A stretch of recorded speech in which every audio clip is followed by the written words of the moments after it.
Hey guys, welcome to Pepcoding. तो आज हम एक नया टॉपिक शुरू करने जा रहे हैं जिसका नाम है स्पीयरमैन्स रैंक कोरिलेशन कोफिशिएंट। तो ये हम पढ़ क्यों रहे हैं, इसकी प्री रिक्विजिट क्या है? Pearson correlation coefficient. तो पियर्सन कोरिलेशन कोफिशिएंट में पीसीसी जिसे कहते हैं, उसका ड्रॉबैक क्या था कि वो खाली लीनियर में काम करता था। अगर आपकी कोई लीनियर इक्वेशन है तो आपको वो बेस्ट आंसर देता था। बट उसको नॉन लीनियर फॉर्म में, कि अगर हमारा कोई डेटा या फिर कोई अपना जो ग्राफ होता है वो नॉन लीनियर हो, तो उसमें स्पीयरमैन काम आता है। ठीक है, इसे हम कहते हैं SRCC रिलेशन। ठीक है, तो ये नॉन लीनियर में भी वर्क करता है। पहले तो हमें ये जानना है। फिर अगर आप इस ग्राफ को देखोगे तो इस पे क्या है, ये वाला जो पोर्शन है ये क्या है, स्ट्रॉन्गली रिलेटेड है। मतलब जब एक्स बढ़ रहा है तो वाई बहुत इंक्रीमेंट कर रहा है, मतलब एक्सपोनेंशियल इंक्रीमेंट कर रहा है। सिमिलरली यहाँ पे भी एक्स के थोड़े से बढ़ने में वाई बहुत ज़्यादा इंक्रीज कर रहा है। तो यहाँ पे क्या है, एक्स और वाई का स्ट्रॉन्ग रिलेशन है। एक्स और वाई का स्ट्रॉन्ग रिलेशन है। बट समवट इधर देखो, इस पॉइंट पे, इस पॉइंट में मैं देख पा रहा हूँ जब एक्स यहाँ पे एक्स की वैल्यू x1 x2 अगर इंक्रीज कर रहे हैं, बट वाई हमारा ऑलमोस्ट नियरली नेग्लिजिबली इंक्रीमेंट कर रहा है। तो यहाँ में क्या होगा, जो रिलेशनशिप है एक्स और वाई का, relationship between X and Y weak है। ठीक है, और यहाँ पे स्ट्रॉन्ग है। एक्स थोड़ा सा बढ़ता है तो वाई ज्यादा बढ़ जाता है, तो स्ट्रॉन्ग रिलेशन है यहाँ पे भी। ठीक है, और अब दो बातें करते हैं। एक होता है मोनोटोनिकली, ये पॉइंट याद रखना, मोनोटोनिकली नॉन डिक्रीजिंग क्या होता है, और मोनोटोनिकली इंक्रीजिंग क्या होता है।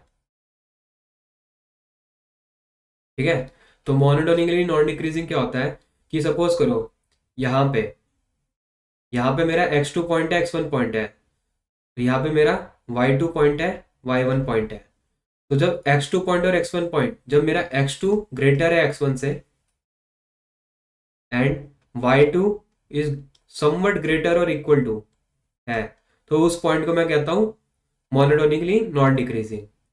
क्योंकि यहाँ पे क्या है, जो हमारा x है उस पे बहुत ज्यादा डिफरेंस आ रहा है, बट जो हमारा y है उसमें जो नेग्लिजिबली स्मॉल अमाउंट में क्या कहते हैं, इंक्रीमेंट दिख रहा है, तो समवट इक्वली है। तो मैं इसको क्या कहूंगा, monotonically non decreasing. But monotonically increasing में क्या होता है, सपोज करो ये पॉइंट है, यहाँ पे मेरा दूसरे पेन से दिखाया था, यहाँ पे x2 है, यहाँ पे x1 है, और यहाँ पे मेरा y2 है, यहाँ पे मेरा y1 है। तो जब मेरा x2 ग्रेटर देन x1 है, तो मेरा हमेशा y2 क्या होगा, ग्रेटर देन होगा y1 से, नॉट इक्वल टू। तो मोनोटोनिकली इंक्रीजिंग इसे कहते हैं। ये डिफरेंस आपको पता होना चाहिए। और अब बात करते हैं, जैसे या इस ग्राफ में देखोगे तो पियर्सन में क्या था, ये वाला जो एरिया है, सपोज करो ये वाला एरिया पियर्सन हैंडल कर रहा है, क्योंकि ये ऑलमोस्ट लीनियर ही है, ज्यादा चेंजेस नहीं है। तो इसका जो वैल्यू आई है वो कितनी आई है, 0.88। बट हमारे जो स्पीयरमैन है, जो कि ड्रॉबैक को आगे बढ़ते हुए, जैसे पियर्सन का क्या ड्रॉबैक क्या था कि वो लीनियर में ही काम करता है, बट अपना स्पीयरमैन जो है वो नॉन लीनियर में भी अच्छे से वैल्यू प्रेडिक्ट करता है। तो सपोज करो, तो हमारे यहाँ पे इस वाले ग्राफ में हमारी जो वैल्यू आई है कोरिलेशन की, क्या आई है, 1। तो मतलब हमारा स्पीयरमैन बेस्ट है अभी तक का। तो अब आगे बढ़ते हैं और देखते हैं कि ये रिलेशनशिप क्या क्या है। तो ये एक्स डेटा है जो हाइट पे डिपेंड है, एंड जो वाई है इस पे वेट स्टोर है। ठीक है, तो ये स्टूडेंट वन का डेटा है, 160 सेंटीमीटर इसकी हाइट है, 52 केजी इसका वेट है।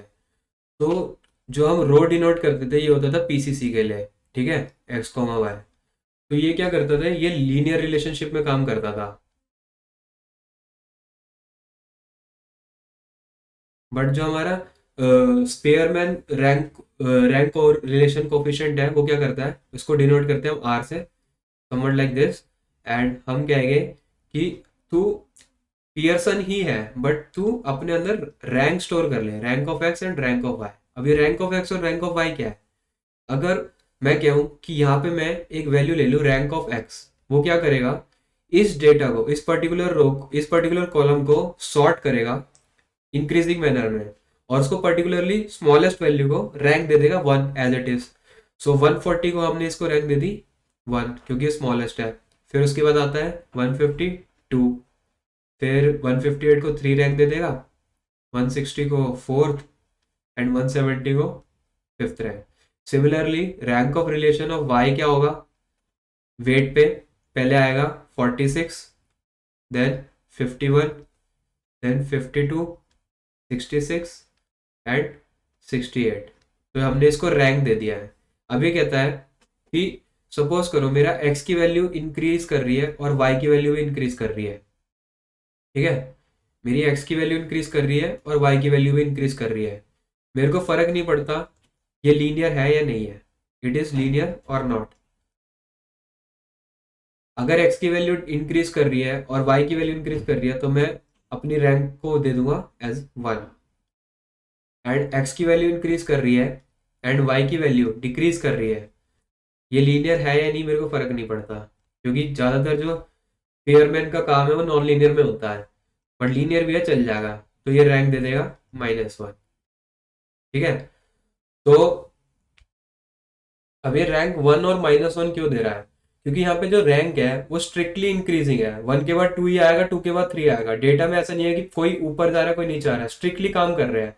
और दूसरी बात, जो जब इसमें कोई स्ट्रिक्ट